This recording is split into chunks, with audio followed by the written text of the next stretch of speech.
Welcome to the Top 5 Affiliate Management Myths Debunked. We're going to introduce ourselves first. First, a little housekeeping. You got the little notes when you came in the door. Be sure to fill them out and then hand them in at the end because you might win a pass to the next one in New York, which is always fun as well. We're going to go down the line and introduce ourselves. First of all, I'm Kim Rowley. I have been playing in the affiliate marketing space since 1998, more as a hobby. I've been working full-time from home since 2000, mainly as an affiliate, but I've worked all ends of the spectrum. I'm Vanessa Branco. I've been a performance marketer for over 10 years now. I work with direct brands and agencies on display advertising. I handle affiliate marketing and also CPM advertising, and I'll be speaking from an advertiser's perspective on the panel today. Hi, my name is Amy Ely. I've been in the affiliate industry since late 2005, started out with advertising.com and then moved to work with a global affiliate marketing network. And then in 2012, I joined Under Armour, and I'm currently managing the US, Canada, and UK affiliate programs.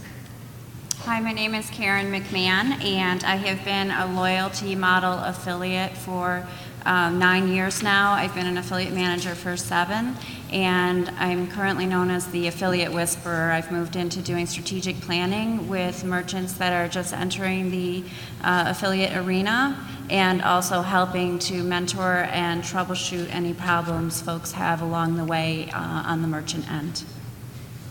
Hi, I'm Kim Salvino. I cut my affiliate marketing teeth as an in-house affiliate marketing manager starting back in 2005. I then became head of account management for an international affiliate network in 2008. Moved on as head of publishers within that same network, and now I'm director of publisher development for Chateau, a performance marketing agency. Thanks, ladies. The 5 myths that we are going to go through is the number 1, launching, is it instant revenue? The 2, is it risk-free? 3, does it really work for small businesses? 4, do affiliates add value? And 5, do you need paid placements year-round? So we'll start with the myth number 1. Vanessa?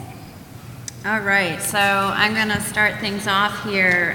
There is the misconception with some merchants that launching an affiliate program is going to bring you instant revenue. There are a few gems in the rough where that happens, but for the most part, you've got to really prep for the long build. The affiliate industry is a relationship building industry, so you definitely need to manage your expectations. They say industry launch statistics show that you can expect for a small or medium-sized business between 5 and 10% of your overall marketing reach and conversions to be coming from your affiliate channel in your first year. And then, of course, it can grow from there as long as you put the energy and effort into that. And me being an affiliate, every time that I start a new site, I obviously don't expect to make money off it right away. In fact, I do a lot of content building first to grow the traffic before I even try to monetize it. One thought that I have, and I don't know if the affiliate managers will agree, but I like it when the programs are in auto approval. Because let's say I want to add a link to abc.com right away and I don't get approved right away, then I'm going to move on to the competitor who's going to approve me right away and add that link. But I also wish some would auto approve like maybe US affiliates or maybe top ranked affiliates, but that's a personal preference as well. So the next thing to think about is to really have a solid affiliate strategy as you move into the affiliate space. So that means setting realistic growth goals for yourself. Make sure to set revenue goals that are a little bit of a reach but realistic. You also want to think about your recruiting strategy, so how many and what types of affiliates you want to attract into your program, and a time schedule, so many affiliates per week or per month that you want to target. You also want to be very organized in the affiliate arena. I suggest the month before or at the beginning of each of your months to set up a schedule of promotions so that you know exactly when you need to launch things, your sales, your coupons, and other events that you have going on. You also want to think about any contests or incentives that you want to run for the coming month to try to get your affiliates to produce more. And also think about your newsletter strategy. A lot of affiliates managers push out newsletters right at the beginning of each month. If you're a small or medium company, an up-and-coming brand, you may want to consider sending your newsletters out on a slightly off schedule so that you can, be out of that big pot and into a smaller mix where you can actually get in front of your affiliates at a different time period during the month. The next thing is that you really, if you're getting overwhelmed with your affiliate program, it's a lot of work, especially if you're managing things in-house. You're probably running in 14 other directions as well as things come up in your company. Just keep calm and carry on. If you're overzealous to begin with in your affiliate program and have too much going on and you can't manage it well, I suggest that you just scale back what you're doing and do something as opposed to nothing. Publishers can definitely tell when a brand has settled off and gotten stagnant. So it's always good to at least go back to sending out an offer or two each month, an occasional newsletter, occasional new banners, whatever you can do over doing nothing. And another great suggestion is to really take time to educate your affiliates. So think about, one of the issues is that you live with your brand and your website every day. On the other side, affiliates are getting hit with opportunities and offers nonstop every day. So you really want to take the time to educate your affiliates about your products, your categories, any things that maybe you would like them to be able to promote. Whenever I'm representing a brand and I'm doing talking to an affiliate, I will do a web share where we will take a look and take a walk through the website together so that we can help the affiliates get an idea of what things that they can promote and give them some great ideas. And as an affiliate, I appreciate that. As an agency, from time to time, we'll get requests for proposals from very well-meaning folks who've just recently read that Amazon makes $1 bazillion from their affiliate program, and could we just make that happen for them too, please? And unfortunately, that's not always the case. They kind of have to come to the table with an understanding of their own site traffic. And the biggest key influencer for us before we go into making these proposals and answering these types of questions is asking them what are their monthly unique visitors and what is their conversion rate. Because if they are already receiving natural traffic on their own and it's not converting, affiliate traffic is not going to help them. So understanding that it's the affiliate's job to send the traffic, and ultimately it's the merchant's job to convert that traffic to sales or leads or any other actionable items that they require.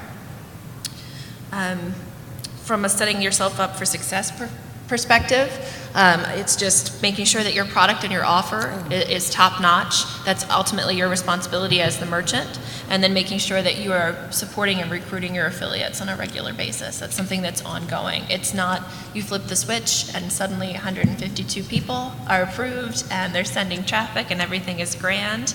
It just doesn't work that way, unfortunately. So talking about your product and your offer being your responsibility, making sure that the product is a quality product, that it's not subpar, that it's not something that everyone and their mother is already pushing, it's not the latest diet pill, it's not the latest fix this or that. There is, of course, consumer for every product, but ultimately affiliates are going to push products that they feel comfortable recommending to their audience. They just want to make sure that it's legitimate, that it's high in quality, it's something that they would feel comfortable selling to their mother. The site has to also instill consumer confidence. No flashy, blinky pop-up ads. It has to have some kind of a safety feature, just ensuring that it's a secure site. HTTPS, of course, good, strong checkout flow, and just nothing that gets in the way ultimately of the consumer finishing and converting into the sale. And that's an ongoing job. I mean, site optimization isn't something that you do once. It's something that you have to continually refine and dig into that data and analyze that on a regular basis and make sure that you're continuously doing something to improve. The attracting and recruiting affiliates. As I said before, it's not just as easy as flipping the switch and all of these people just come. It's a matter of not only getting them interested, It's a matter of making sure that once they do join, that you are timely in your response to them and assessing their application. Once they do join and they're approved, then there's a matter of getting them to do something. Put a banner up, include you in a newsletter, send some type of traffic, one click, any click, please. And then ultimately working with them to make sure that the placement on their sites are optimized, that they're marketing the product the way that it should be, so that that traffic that they are sending results in an eventual sale. You want to make sure that you're providing accessible and very responsive support to those affiliates or media partners, making sure that you're available. I know with my agency in particular, we make sure that we give full first and last name. You have our direct email contact. It's not just team@affiliategroup.com. It's a genuine person who's going to answer you within 24 hours or less. So that's something we take a lot of pride in making sure that they do have a name to a face. And making sure that you also share marketing materials. They are your outsourced sales force. If they don't know what product sells or what product is going to be newly introduced or what your marketing calendar is going to look like, perhaps your Black Friday sale starts at noon on Thanksgiving. Those are all details that you have to be willing to share. They're not the enemy. They're not interested in leaking your stuff early. They just want to make sure that they can have dinner with their family and that they can set those ads to start at a certain time. So be overly communicative if possible. No one's ever died from that. And that's why Kim's one of my favorite affiliate managers to work with. And now we're going to move on to myth number 2 with Amy. Myth number 2, affiliate marketing is risk-free. Well, one of the main benefits of affiliate marketing, at least from the advertiser side, is that it's a pay-for-performance model. That doesn't necessarily mean that it's risk-free. And just like any other channel, there's a steady stream of players who want to go out there and find a way to earn easy money and a quick buck by gaming the system. And affiliate marketing definitely has their share, just like any other channel, of those challenges.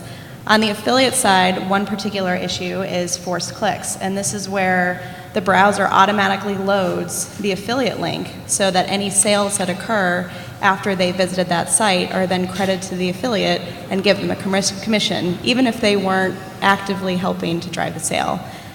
Another example is pop-ups. They're a hot topic, and they're used to help drive clicks. Now, this may be something that you're okay with as an advertiser. In my particular case, definitely not.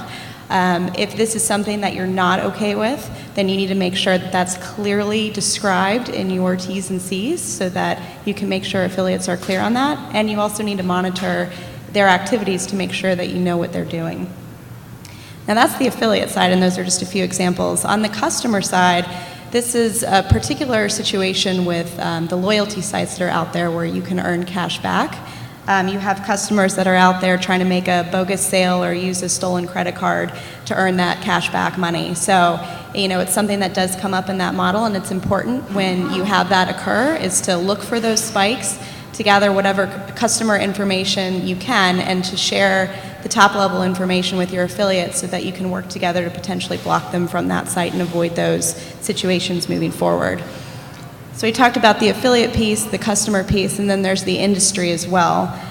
The affiliate industry is always evolving, as well as FTC guidelines and what needs to be in place for proper disclosure. So that can certainly be challenging for this channel as well, especially for top brands that are out there trying to make sure that they're doing the right thing and all their affiliates are doing the right thing as well. There's actually a great article that a good friend of ours, Tricia Meyer, posted in 2013 that described some of the changes in FTC, some of the impacts on social media and how you need to post certain words in order to make sure that it's clear that you are getting paid or that this is an advertisement in order to make sure that that affiliate relationship is clear. But it really speaks to the fact that we're all really navigating these waters together, and it is going to be a continued challenge as the industry evolves. And then on top of all that, as an affiliate manager, you've got hundreds of relationships that you're working with, and it's important to make sure that you're monitoring how they're promoting you, that they're following your program terms. So there are a lot of inherent risks in affiliate marketing, but that doesn't mean you should give up on the channel, because there's a lot of great ways that you can help manage the program, that you can work with different monitoring tools and really manage the program well and protect yourself. And that moves us into our next slide. This is where Kim and I disagree a little bit, and that is in the approval of affiliates. Working for Under Armour, we're very brand sensitive, so we need to make sure that we have a very close eye on every single affiliate relationship that applies to our program. So again, this is a personal choice as an advertiser, but it is more affiliate friendly to auto-approve, but as a merchant, making sure that you have a good team of people, especially if you're doing it solo, or what resources you can to review those sites quickly, so they're not left waiting for more than 24 hours on an approval, so you can start that relationship. But that will I'll help wait you. that long for a big brand, maybe. Yeah. So that's one thing that you can do. Also, it's important to use monitoring tools. So there's a lot of resources out there, especially as a program manager if you have challenges with brand bidding. There's great services, including the Search Monitor, Brand Verity. They help really get a sense of, who's out there bidding on your brand terms. And, some of these people, you may have been giving permission for them to do it, and it's okay. But, it's important to have your eyes on what's going on in the SEM space. Also, Kelly Stevens of Affiliate Fair Play is a great resource out there. She has a great blog. She helps provide insight into what's going on in the affiliate industry and what to look out for. So, good resource to stay informed. It's also really important to review changes in your performance. I mean, obviously, if there's somebody that's using an affiliate site to earn a lot of cash back, and all of a sudden I see a $50,000 order from one person in one day, that's a problem. That's probably something that's not correct. So when you see those spikes in sales, or you see a dormant affiliate all of a sudden become really active, it's important to kind of go back, make sure you have an understanding of how they're promoting you, but it's a good indicator of some changes that may be going on in your program that you can adjust to. Also, as I mentioned before, staying informed on FTC updates, those privacy policies, the disclosure. It is kind of a moving target right now, but it's important to make sure you have the latest and greatest information to share with your affiliates, and make it really easy when you're working with them. Say, this is what I'm finding out in the industry, and here are steps X, Y, and Z that you can do according to the FTC in order to make sure that everything is good to go. So be a partner with them and help them help you. And then the other part is leveraging all available support. Now, I know this is kind of a unique situation where I sit working for a brand, but we have an in-house call center, which is great because we have a lot of folks that are answering the phones, and in between time that they're not answering the phones, they have some personal time. Well, some of them are interested in growing their involvement in our business. So I work with them on helping to monitor affiliate sites, look for new affiliate sites. I ask them to go out and search Google to see if there's great football affiliates that could work for the Under Armour program. And so they're a great resource I have in monitoring sites as well. If that's something that's available to you, maybe that's a good approach, or there's somebody else that can help you out on the team. Also, there's interns that can come and help as well. Very eager to get job experience. And then, of course, if you have the resources available to you, there's your network reps. Don't be afraid to ask. They may say that you need to sign up for a special compliance service, which is fine. But if you can establish some sort of a cadence with your network reps to help monitor or find out what's going on with your program on a regular basis, you'll have a good team of people working together to help make the program a success. Also, to Amy's point, that we're all navigating these waters together, we've all been new before too. We just weren't born with affiliate marketing, in our DNA, although sometimes it feels like it. Don't be, hesitant in reaching out with folks that you know. Any of us here would be more than happy to answer a question, and we're readily available: Facebook, LinkedIn, Twitter, all of that good stuff. So use people that have been doing it longer, or that may be facing the same challenges that you are, and don't be afraid to reach out and ask them for some help. Thank you. And now we're going to move on to myth number 3. All right, so the next myth 3 is it doesn't work for small businesses. And we're here to tell you that you don't always need a big brand to succeed in the affiliate channel. The first thing you want to think about is to look at your affiliate program as part of your full marketing and branding strategy. I'm a huge fan of including your affiliate manager, even if they're outsourced, in other marketing meetings you may be having in-house. If they are not able to be part of those meetings, then make sure that there's somebody that relays a lot of the information to that outsourced manager. The more that your affiliate manager can understand your brand environment, your target audience, your other things that you're doing in other marketing channels, the better they're going to do their job. Also think about what things you're already producing for your other marketing channels that you can adapt to the affiliate program. So for instance, if you have, if you're sending out email promotions to your company's email list, are any of the graphics that have been designed for that, any of the promotions or sales that are going on in that, can any of that, and even the graphic design itself, be used in the affiliate channel?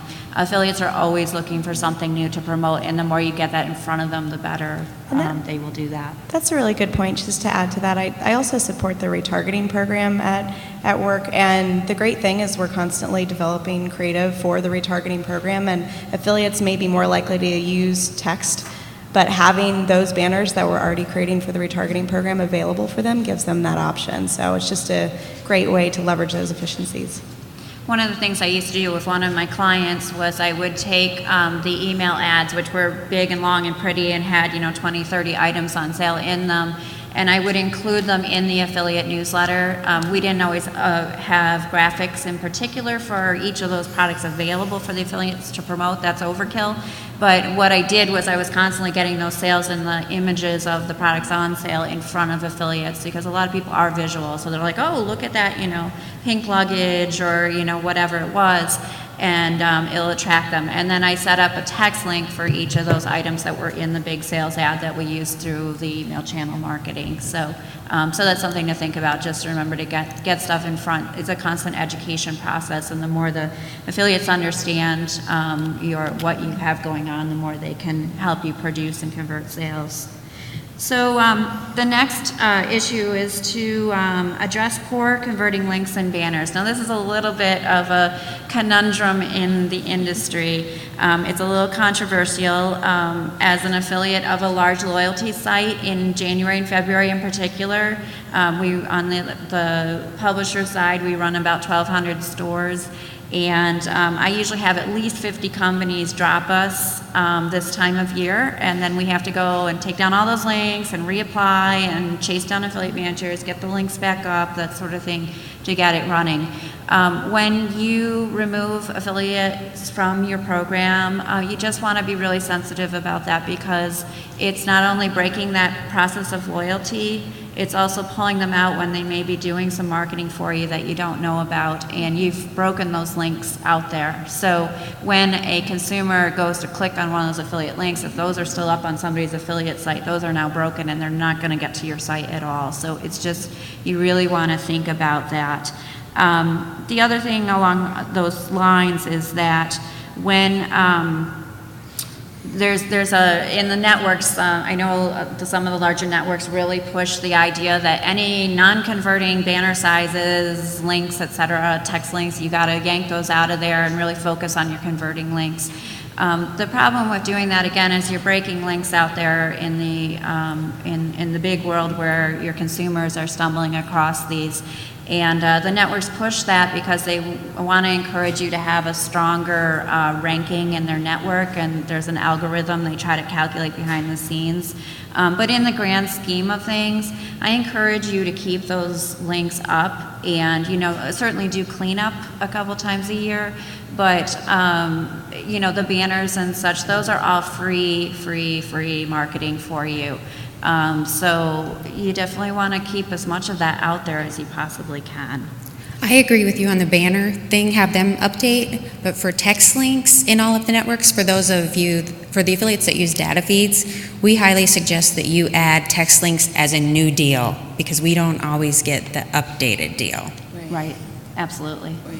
And Vanessa's going to be speaking in a few minutes. She's going to be showing us a case study on how affiliates are contributing to the overall conversion. So they are a strong touch point. So whether somebody's clicking through on that affiliate link or that banner, they're still adding to the funnel. So that's why I say, leave those links in there and let the affiliates play. Let's see what's next. So as far as the next one, which is focus your attention, it should be just pay attention to everybody. As an advertiser, I was guilty of focusing on the sites that had the most traffic. And I realized quickly that that was not the way to go. And I still get requests from clients that say, we want, the top 10 on Compete, and we want high unique visitors. And that's not necessarily what's important. What's important, as mentioned earlier, is making sure that your offer is right for the affiliates and that their readers are going to benefit from what they're seeing. If you're, if you're in the education department and your ads are showing up on Worlds of Warcraft, it's not really going to do anything for you. So really look at who you're working with and focus your attention on the affiliates that are relevant to your offer, not just the ones who have the most traffic. Quick story, when I was working for a company called Screensavers.com, we were working with, thousands of affiliates. And I focused the attention on everyone. Everyone was equal. It didn't matter if you were performing well or if you were a low performer. I had this new affiliate come in who was very, very in touch with our offer. He was brand new, though no one knew who he was. And I spoke to him every day. He was a lot of fun. I mean, the guy, I talked to him all day, and he was just a lot of fun. We built a really good relationship, and a year later, his traffic shot up. And he became one of our top performing affiliates. Now, he was getting knocks on the door from everybody because of his traffic, but because we had that relationship, he ran us first, and he paid attention to us first. So he was a small guy at first, but then he became this huge affiliate, and he was our top performer. So don't just think, I'm going to focus on those who perform great. Talk to everybody. See, maybe they're not running your offer for whatever reason it is. They might be contacted by competitors more than you. So make sure that you're constantly in touch with them and treat everybody equally. You don't know who the big guys are going to be next year. So the next thing to think about is to keep your links fresh. Sometimes there are affiliate programs out there that will get set up. They'll set up 10 text links and they'll have some brand banners, and that's that. So an affiliate publisher will look at that and not really see anything that they want to promote beyond the time that they got started. So there's a couple things you can do, especially if you're a smaller brand and you can't afford paid placements. I am a big fan of rewriting all the links every so often, so I do this once to twice a year with any of my clients. I rewrite everything and push them back out. And the reason for that, there's a couple reasons here actually, is that in the networks they have a lot of automation, so especially your larger affiliates have automatic feeds where they're picking this stuff up, and those feeds always trigger whenever there's something new or changing in the network. So it ideally gets your link right back in front of the affiliate. Affiliates are often signing in or getting those feeds, and they're pulling stuff every single day, and they're looking for what's new and what's in front of them to promote. So you want it to be you over your competition, and as often as you possibly can. But that's where I disagree with CJ and Linkshare are really bad about letting the data feed affiliates know when they are updated. Yes. You're better off deleting them and re-adding them as new. Yes, absolutely. And make sure along with that if you are having promotions that are a certain length of time, be sure to make it extremely clear both in the networks and in your newsletters anytime you send anything out to the affiliates of when there's a start date and what the end date is. Affiliates will guess or ignore your offer completely if it's not clear. And if it's an ongoing link, I just write that right on there that this is ongoing. So that people know that it's not going to expire on them. I actually just want to comment on that because I had a personal experience in putting links out there. If something's an ongoing link, or I might think that it's an ongoing link, for example, like Under Armour cold gear or Under Armour heat gear, if I don't put an end date on that link, there may be a season where it's not particularly as relevant, or customers aren't particularly shopping for that seasonal wear. So the problem is that it gets ranked really high because it's had a lot of clicks. So if I don't put an end date on it, it's going to stay up towards the top of the list when it may be I'm shifting into fall winter and I want the cold gear to rank higher, but that heat gear is up top. So it's just important that you pay close attention to when those end dates are, so that it can help with your ranking of affiliate links and tell the best story up front to the shoppers that are on that site. And if your links, like your seasonal links, let's say you keep some of your seasonal links in there all the time, if you don't get those back out in front of your affiliates, such as, let's say, a holiday link, if you leave that up year-round, it's not going to be in front of affiliates when the holiday season comes along. So you want to update that so then it will actually spit out in fourth quarter when the affiliates are digging around looking for what to promote. So along with that, I'd like to see creative updated once a month, if at all possible, or whenever you have a big promotion. If that is torture for you and you don't have those sort of resources, try to at least get it updated quarterly, twice a year, bare bones once a year. Again, you don't want this stuff sitting stagnant, because the affiliates are really not going to dig for it and look and get those things up there. Or you're going to be placed on a site, let's say in January, and it's going to land, within a month you're going to be buried in one of the large sites, and not that many shoppers are going to be finding your offers. The next thing to think about is managing your affiliate program costs. So I'm a big fan of only joining one network at a time. This is another controversial issue right now in the industry. But I always suggest to clients that they build their accounts deep before they go wide. It's expensive to get into the affiliate networks, both for the joining costs and the ongoing maintenance every month. So you want to make sure that you're budgeting for those costs. You have to really look at what your sales margins are and fit in there not only the network fees, but then the percentage they take on every sale and the affiliate take on that, and make sure you're still making money on your products. I know it gets tight in there sometimes. I've heard lots of feedback that the affiliate marketing channel is probably the most expensive of all of the different marketing channels out there. So, if those fees are really expensive for you, don't be afraid to shop around. It used to be back in the day that you wanted to go with one of the big networks because that's the only place that, the legitimate affiliates were really hanging out. That's just not the case anymore. There are many more affordable options as well. ShareASale is a great example. They really have focused a lot of their attention on helping smaller and medium-sized businesses that are growing their brands to be able to get involved very affordably in the affiliate industry. And then as you grow, you can either stay with them or branch out into additional networks depending on your goals. Yeah, and to add to that, there are some drawbacks with working with, the, if you will, cheaper networks, right? Mm-hmm. So I use ShareASale for most of my clients that are startups or new products. And it is more of a challenge to recruit affiliates through ShareASale, right? So there's a lot more that you're going to have to do when you use them. But of course, the benefits are it's not a lot of money, right? You're not going to break the bank. And they are very, very helpful when you do need to recruit affiliates or answer questions.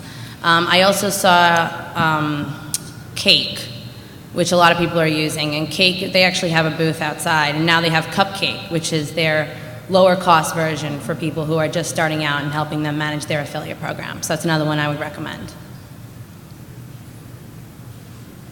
Okay. I think Vanessa? Yes. Okay. Mm-hmm. So there's some questions that you've heard, some questions to take away, and a lot of it has to do with what you've heard so far.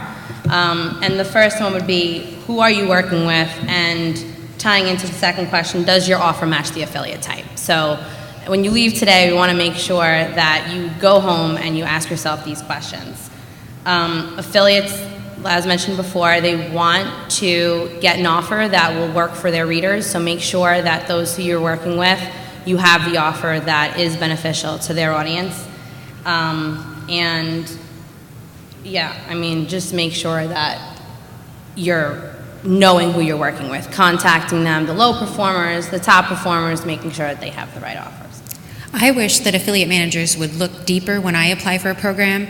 I usually use my main website, but I have many websites, and I have a coupon code site, so I get I don't get approved for a lot of them because they see that first, but they don't see that, oh, she has a shoe blog. We probably should have Right. approved this shoe merchant for her. Right. And it would help if affiliate managers did do more research. If they knew who you Right. were and not just marketing one thing, yeah. And there are a lot of different types of affiliates out there. So as you are working with your affiliates, you want to make sure that you have a toolbox of tools that you can push out to them readily available. So you have, lists of keywords for people that are interested in doing search. You've got coupon opportunities for your couponers. You've got, suggested copy for anybody who is wanting to do content work. So I often push out suggested brands or sales that we're doing, anything that is maybe underperforming on your site that you'd like affiliates to pick up. There are many different things, and when you build these ongoing relationships, you'll get to know, who's looking for what sorts of content and help. And the more that you, again, make it easy for the affiliates to partner with you, the more they're going to love you and promote your brands over everyone else. Right. And the next question is, how often do you contact your affiliates, right? So are you sending out a newsletter to say Happy New Year? Are you sending out a newsletter when you have new banners? When are you contacting them? Are you, as mentioned before, are you sending out emails to them and saying hi for no reason? What are you doing to contact them? Have you contacted them 2 months ago? Because that's probably not going to work. It's a lot about relationship building. So again, leaving here, ask yourself, when was the last time you contacted them? And I have heard through the grapevine that Kim is incredibly amazing at keeping in touch with her affiliates. So I'm sure anyone here could also give you some tips on how often they contact their affiliates. I speak to my affiliates at least once a week, and I send out newsletters for any holiday that, happy holidays instead of Merry Christmas, right? But and I sent out one for New Year, and I send them something every time their new banner's out. I also know a couple of birthdays, so if there's a birthday or if they have a baby or anything, I make sure that I'm the one who reaches out and congratulates them or wishes them a happy birthday. So all these are very important to keep that relationship going. Personal notes are good because as an affiliate, I filter all my affiliate emails. I don't read any of them. They all Right. go to Gmail. They're filtered out. But if Kim sends me a personal email over Facebook and, hey, will you add this offer? Okay, yeah, I'll add it. But Right. she'll add some personal information as well. Exactly. One of the things you also want to think about is what kind of payouts and incentives you're using to attract and motivate your affiliates. So when you're setting your payouts, you want to make sure you're leaving a couple percentage points in there so that you have room to negotiate with your affiliates. You want to be able to reward your higher performing affiliates, or if you've got some folks that you want to target, you can always provide some kind of incentive for them, like boosting their commission is the most popular, but also something like a contest incentive or whatever, an extra $50 if they make X number of sales, to be able to get those folks moving in your program and producing more for you. So you want to just make sure that you're setting those at a level that is comfortable for you, but with that little bit of reach for those folks that are producing more for you. You want to make sure also that if you are, launching something new, you're not setting that percentage so high that the affiliates are really excited on the payout, and then you have to pull back later because you're really going to break the loyalty you have with your affiliates if you say, sorry, but we need to drop our baseline commission, down a couple percentages. This is a real issue on the CPA side of things because it's a bit hard to figure out, how much to pay out and what the response is going to be. So Vanessa and I have talked quite a bit about this. Like, it's great to launch with a big promo of some sort with a huge payout to get your affiliates excited and moving, but let them know up front that this is a 2-month offer or whatever, and that you're going to be scaling back, and let them know what it's going to scale back to, if at all possible, after that time period.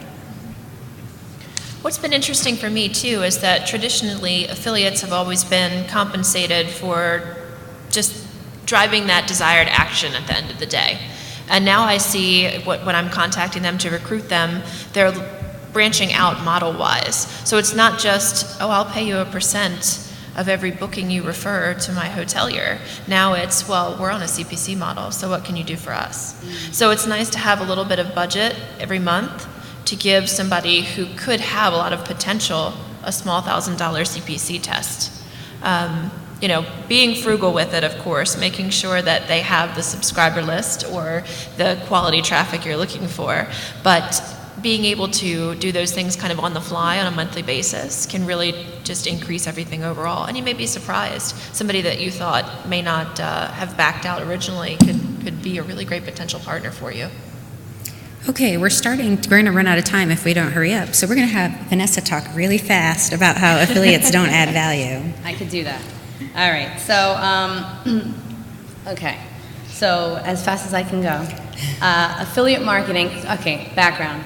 I'm in display advertising and I work with, this case study was done on a publicly traded company. And as an advertiser, if you just look at everything black and white, you'll say, okay, well, affiliates may not add their value, right? So we used an attribution model, and I'll get into who it is in a little bit. But what we did was we proved that affiliates do add value. And this is great, especially for those who are content sites. So what we found is obviously affiliate marketing is a powerful source of new customer business. And some merchants are in the 50 to 70% range for new to file. So they're responsible, affiliate marketing is responsible for 50 to 70% of the new customers that come in, which is a huge deal. And the attribution studies are reinforcing that this channel is driving incremental revenue. So moving on to the next slide. Affiliate marketing is affecting other channels than affiliates. So it's also affecting search marketing, social, video advertising, television advertising. It's not just affiliate marketing as affiliate marketing. It's impacting every single other channel. The problem is right now, a lot of people are still on this whole last click model, which I'm hearing a lot about and I'm getting into arguments about. But the reality is there's a lot of affiliates who are getting paid when they should not be getting paid. A lot of the times it's the ones who originated that should be getting credit, and the advertisers are deciding whether or not they want to compensate the first touch instead of the last click. So the next slide is just kind of reiterating what I'm saying. So, you know, right now a lot of people are tracking affiliate marketing as affiliate marketing, search is search, and they're not tying it all together, where that content site actually drove the sale. They started it. They would not know who you were unless they read that article. And then they go to Google and they search and then they convert. But if you don't have an attribution model, you have no idea that that content site, that article really is the reason why they knew who you were. So the next slide is data courtesy of C3 Metrics, which is the attribution model that I use. They're also specializing in viewability. Prior to using them, we thought that 52% of last click revenue is coming from the top 3 affiliates. And as you'll see in the next slide, what we actually saw was that the top 25 affiliates were contributing value.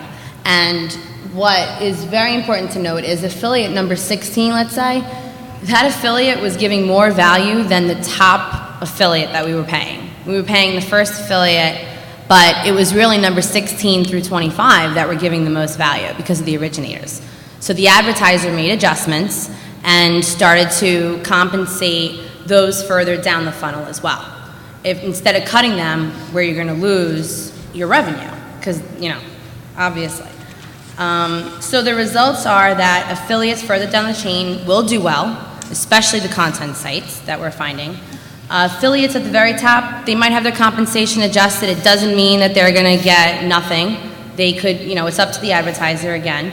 Cashback affiliates, we feel, are going to continue to do well, especially because of the rewards customers. They're bringing in those new customers anyhow, so I don't think they're going to get affected. Advertisers are going to focus more on originations. And according to Gartner, in 5 years, 50% of digital ad dollars will be using attribution versus last click. So this is definitely not going away anytime soon. And I have to stress that content sites continue what you're doing because you are driving in a lot of the originators. And that leads us to our 5th one. A myth. Do I need paid placements year-round?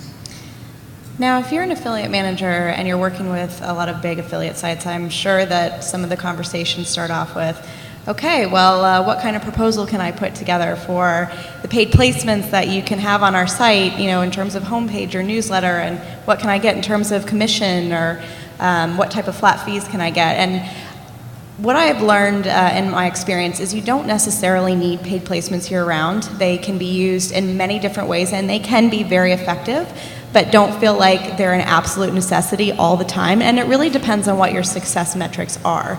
If you're going for branding and you really, really want to get your name out there, you don't mind spending those extra ad dollars, be included in those category, long-standing placements, spend the money to get on those homepages. It's probably a lot less expensive than some of the media buys on the larger sites that are out there on the internet, and it can be a really great value add for you, but that's going to be if you're looking for visits and clicks and branding.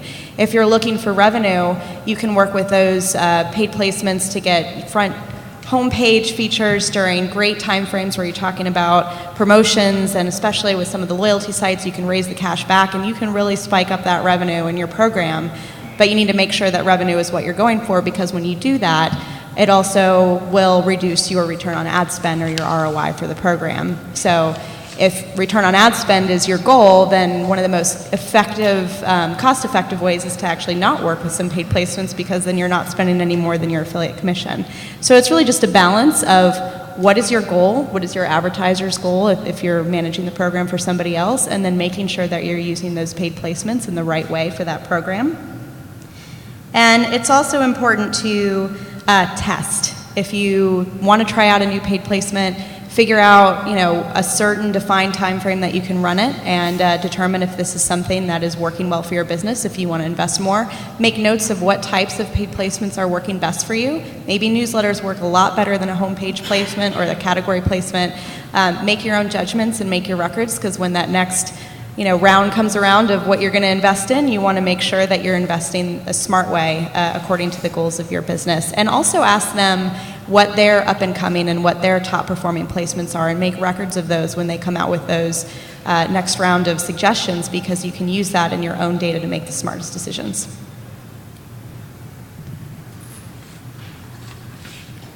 So I just wanted to share with you guys a bit of a blind case study for a hotelier that we ran a paid placement strategy for in December of 2013. They historically see bookings drop during that particular month. It's also pushed back, or this year specifically, the Cyber Monday sale had been pushed back, so it was a little later in the year than we all would have liked it, revenue-wise, but we're grateful for it nonetheless. So what we try to do is we do paid placements specifically around sales that we run at the year, throughout different times of the year, so that way the affiliates are incentivized not only by the revenue for the paid placement, but the consumers are incentivized to actually act on those paid placement actions, because it's a good sale, it's a good deal. The budget that we had there, a little over $37,000. The revenue driven by the placements, that's actually incorrect. At the time that we had to deliver this presentation, we had a longer cookie duration than I could have put the data in there for. So we actually ended up with a 318% ROAS, which is phenomenal. I was completely ecstatic about that, as was our advertiser, as you can imagine. But that's based on very key elements that make a paid placement a success. So if we can look at the next slide, I'll just show you a little bit of a breakdown. My focus was to mitigate the risk by allocating the spend amongst content and coupon sites. I can tell you from experience, coupon sites are going to charge more because they have more eyeballs than the content sites do, but the content sites convert better. So what you're going to want to do is to allocate about 30% of your overall online paid placement budget to test some new folks as well. So there will be your tried and true that you run placements with every time. They account for 30% of specifically the content folks. The other 30% are going to be the coupon or deal sites, because you have to be there with the eyeballs. And then I would allocate 30% for testing new folks. Maybe you use some of that budget as a CPC buy. Maybe you pay specifically for a newsletter placement that you hadn't run ultimately before now.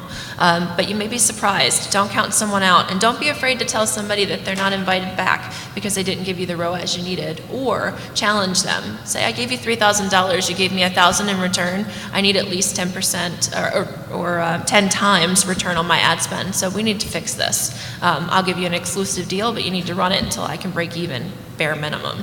don't, it's your money. And even as an agency, I treat my advertisers' money like it's my money. So if I'm not getting that return, ultimately they're going to hold me accountable for that. So what's nice to see here is that you can see that the content sites have significantly higher return than the coupon ones did. And that what I do with this data is then turn around and assess, okay, who did we run it with? Who did well? Who didn't do well? Who's going to make it the next time I go to run a paid placement? Who are new folks that I haven't tested yet?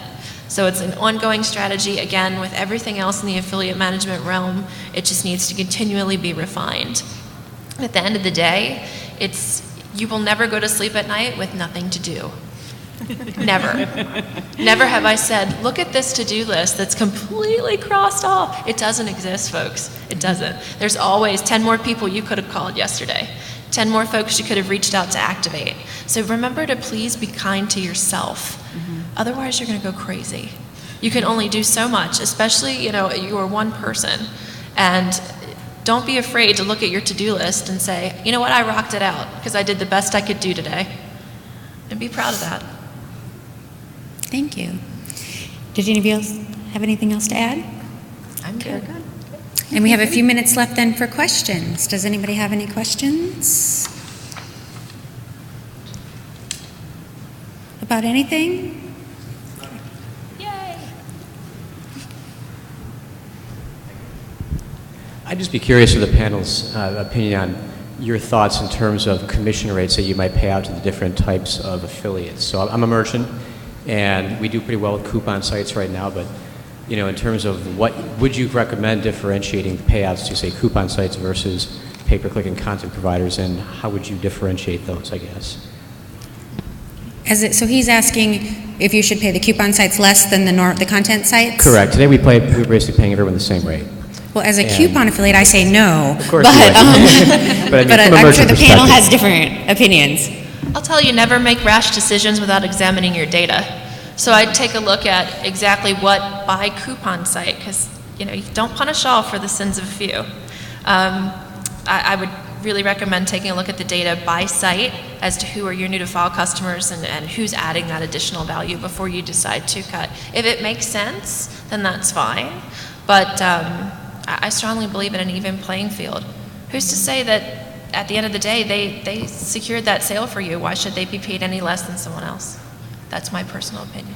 A lot of times, too, people run coupon sites, but then they're also in other models of affiliate marketing as well. So once they have the bad taste in their mouth, if you drop their commission, they're not going to want to talk to you in their content sites or some of the other things they're doing. So you just have to be really, really cautious with that. And to her point as well, there are some coupon sites that are out there that are actually branching into incorporating blogs and content on their sites as well. And I've seen a lot more of them do it recently, where they post about fashion or healthy new year, and then we're included as an advertiser, which is actually exactly the type of information that I want. So, and I paid them one commission. So to their point, don't be too quick to judge and look at the data. As far as setting your program up across the board, I mean, it's really what you're looking for out of your program. And that's kind of the same, like I said before, I have more than one URL in my profile. So Piperlime for shoes only pays me 2% because they saw I have that coupon site in my thing. I'm not going to promote shoes for 2%. I'm going to go to ShoeBuy that pays me 17% commission. Do we have any other questions? Hi, are there ways for brands to, you mentioned last click attribution versus multi-click. Are there ways for a brand to control that sort of thing? Is that based on network? I'm going to kind of show my ignorance here, obviously, because I'm pretty new, but curious about that. Yeah, I mean, there's a lot of tools that are out there. As a brand, we're investigating a lot of attribution service providers right now that are outside the affiliate networks, and they take into account all different channels, both view and click attribution. So there are plenty of services that are available. I know that the networks themselves also offer quite a few different options. I know ShareSale has something. I know that AvantLink has something to look at the affiliates themselves and their contribution, but there are a few models out there outside of the affiliate world. And today, affiliates get paid. Affiliates get paid today based on the last click. primarily? Not Depends. necessarily. Not necessarily. Yeah, I mean, if you use, so ShareASale has Leapfrog, so they have tag management where you can basically find out the first touch. It's not necessarily last click, and you can decide as the brand, I want to pay 20% to the last click and 80%, or you can and like she mentioned, Avant metrics is what they call it, and what that is you have a container tag, and they put all of the third-party pixels in there, and then they can monitor the click stream that comes along. So it's moving away from just the last click model now, and there are tools out there. I personally use full funnel attribution because I don't just do affiliate marketing. I do display and search and everything else. But the actual affiliate networks, if that's what you're using, they're ShareASale and Avant Metrics. And I know Impact Radius is coming out in Q1 with something as well. So, there's just a couple of tools that you can use right there. And one more point to your question about what different attribution service providers there are, because I didn't repeat the question earlier, is that some of your existing tools might actually have that information already. Like, for example, we work with Omniture, and they monitor on last click, but there's also a report that includes participation click. And I can see every campaign channel that's involved and look and see if certain affiliates are involved in the process or other channels are involved in the process. Thanks. Any other questions?